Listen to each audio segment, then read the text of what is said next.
بسم اللہ الرحمن الرحیم۔ شروع کرتی ہوں اللہ تبارک و تعالیٰ کے پاک نام سے جو بڑا مہربان اور نہایت رحم کرنے والا ہے۔ دوستوں، قوم عاد اور قوم سمود دنیا کی تاریخ میں دو ایسی قومیں گزریں جن کو اللہ تبارک و تعالیٰ نے بے پناہ طاقت اور بے پناہ قوت سے نوازا تھا۔ ان کی طاقت کا کوئی مقابلہ نہیں کر سکتا تھا۔ یہ قوم دنیا کی لمبی ترین قوم تھی۔ ان کی جیسی قوم نہ ان سے پہلے آئی اور نہ ان کے بعد اللہ تبارک و تعالیٰ نے ان کے جیسی کوئی قوم کو پیدا فرمایا۔ دوستوں، آج ہم اس ویڈیو میں قوم سمود کے بارے میں بات کریں گے جو قوم عاد کے بعد آباد ہوئی۔ قوم عاد دنیا کی سب سے پہلی طاقتور قوم تھی۔ اس قوم نے اللہ تبارک و تعالیٰ کی نافرمانی کی اور گناہوں میں مبتلا ہو گئی تو اللہ تبارک و تعالیٰ نے اس قوم پر اپنا دردناک عذاب نازل فرمایا اور اس قوم کو برباد کر دیا۔ اس قوم کا نام و نشان صفائے ہستی سے مٹا دیا۔ اس طرح قوم عاد کی ہلاکت کے بعد ایک دوسری قوم وجود میں آئی۔ اس کو قوم سمود کہا جاتا ہے۔ قوم سمود قوم عاد کی نسل میں سے ہی تھی اور یہ دنیا کی دوسری سب سے طاقتور قوم تھی۔ قوم عاد کی تباہی اور بربادی کے بعد عاد کے چھوٹے بھائی سمود کی نسل سے یہ قوم وجود میں آئی جس کو قوم سمود کہا جانے لگا۔ یہ قوم حجر کے علاقے میں آباد تھی اور آہستہ آہستہ یہ لوگ پھیلتے چلے گئے، یہاں تک کہ یہ لوگ مغربی اور شمالی عرب تک پھیل گئے۔ اس قوم نے اپنا دارالحکومت حجر کو ہی رکھا جو کہ شہر حجاز میں بالکل قریب ہے، جسے آج ہم مدائن صالح کے نام سے جانتے ہیں۔ اس وقت کی سب سے طاقتور قوم قوم عاد ثانی یعنی قوم سمود تھی۔ اللہ تبارک و تعالیٰ کا ان پر یہ خاص کرم تھا کہ یہ قوم انتہائی طاقتور تھی اور اللہ تبارک و تعالیٰ نے ان کو بے شمار نعمتوں سے بھی نوازا تھا۔ دوستوں، تاریخ کی کتابوں میں اس قوم کا قد 40 ہاتھ بتایا گیا ہے اور ان کی اوسط عمر 900 سے 1000 سال تھی۔ اللہ تبارک و تعالیٰ نے ان کے جیسی قوم کو دوبارہ پیدا ہی نہیں کی۔ یہ ایسی قوم تھی جن کو کوئی بیماری نہ لگتی تھی اور نہ ہی ان کے لوگ بوڑھے ہوتے اور نہ ہی ان کے ہاتھ پیر کمزور ہوتے۔ یہ لوگ ہمیشہ جوان اور تندرست رہتے تھے۔ یہ لوگ اتنے طاقتور تھے کہ ان کی نظر تک کمزور نہ ہوتی۔ قوم سمود کی ایک نمایاں خاصیت یہ بھی تھی کہ اگر قوم سمود کا کوئی بھی مرد اپنی عورت کے ساتھ ہم بستری کر لیتا تو وہ عورت ایک بار میں ہی حاملہ ہو جاتی تھی۔ یہ وہ خوبی تھی کہ جس کی وجہ سے یہ قوم عاد کی تباہی کے بعد قوم سمود کے نام سے ابھری اور جلد ہی دنیا کے اندر اپنا اثر اور خوف پیدا کر لیا۔ ایسی شاندار قوم جس کو اللہ تبارک و تعالیٰ نے بے پناہ طاقت اور بے شمار نعمتوں سے نوازا تھا، لیکن اس کے باوجود بھی اس قوم نے کون سا ایسا گناہ کیا جس کی وجہ سے اللہ تبارک و تعالیٰ نے اس قوم پر اپنا دردناک عذاب نازل فرمایا اور اس قوم کو صفائے ہستی سے مٹا دیا اور اس قوم کو رہتی دنیا کے لیے عبرت کا نشان بنا دیا۔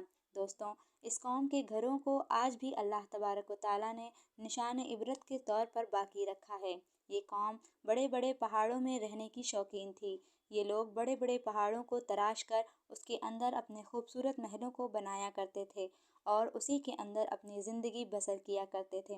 اللہ تبارک و تعالیٰ نے قوم سمود کو بہت کچھ عطا فرمایا تھا۔ سرسبز باغ، میٹھے پانی کی نہریں اور پتھریلی زمین پر ہر قسم کے پھل۔ اس قوم کے عالیشان محلوں اتنے خوبصورت تھے کہ دور دراز سے لوگ صرف ان کے محلوں کو دیکھنے کے لیے آتے تھے۔ دوستوں، قوم سمود اپنی عالیشان محلوں اور خوبصورت سرسبز باغات اور اپنے مرغزاروں اور نعمتوں کو فراوانی کی وجہ سے یہ قوم غرور اور تکبر میں آ گئی اور سرکشی کے نشے میں دھت ہو کر اللہ تبارک و تعالیٰ کی نافرمانیاں کرنے لگی اور اللہ تبارک و تعالیٰ کی وحدانیت کو چھوڑ کر اپنے ہاتھوں سے تراشے ہوئے بتوں کی پوجا کرنے لگے اور یہ بھول بیٹھے کہ کچھ عرصہ پہلے اللہ تبارک و تعالیٰ نے انہی کی قوم پر ان کے گناہوں کی وجہ سے اپنا دردناک عذاب نازل فرمایا تھا اور اس قوم کو صفائے ہستی سے مٹا دیا تھا۔ اس دنیا کی طاقتور اور بدبخت قوم کی طرف اللہ تبارک و تعالیٰ نے اپنے پیارے نبی حضرت صالح علیہ السلام کو مبعوث فرمایا تھا۔ چنانچہ حضرت صالح علیہ السلام نے اللہ تبارک و تعالیٰ کے حکم کے مطابق اس قوم کو بت پرستی سے منع کیا اور اللہ تبارک و تعالیٰ کی وحدانیت کی طرف بلایا اور ایک سچے خدا کی عبادت کرنے کا حکم دیا۔ لیکن قوم کے دو سرداروں نے حضرت صالح علیہ السلام کو جھوٹا ثابت کرنے کے لیے ان سے معاوضہ طلب کیا۔ اس قوم کے سردار حضرت صالح علیہ السلام سے کہنے لگے کہ آج تک جو بھی نبی آیا ہے وہ اپنے ساتھ کوئی نہ کوئی معاوضہ لے کر آیا ہے۔